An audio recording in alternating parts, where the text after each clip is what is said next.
Мен Жұманбай Айша, Семей қаласы номер 44 жалпы орта білім беретін мектептің 2-ші Ә сынып оқушысы ұлы ақын Абай Құнанбаевтың 175 жылдығына арнаймын. Ғылым таппай мақтанба, орын таппай баптанба, құмарланып шаттанба, ойнап босқа күлуге,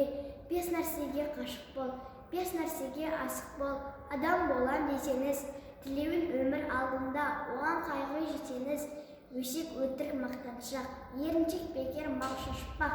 5 дұшпанын білсеңіз, талап еңбек терең ой, қанағат рақым ойлап қой, 5 асыл іс көнсеңіз, жамандық көрсең нәфрәтлі, суытып көңіл тыйсаңыз, жақсылық көрсең ғибратлы, оны ойға жүйсаңыз, ғылым болған немене, балалықты қисаңыз, болмасақ та ұқсатпақ, бір ғалымды көрсеңіз, ондай болмақ қайда деп айтпа, ғылым сүйсем сізге ғылым кім берер, жанбай жатып сөнсеңіз, дүниеде өзі малды өзі, ғылымға көңіл бөлсеңіз, білгендердің сөзіне махаббатпен ерсеңіз.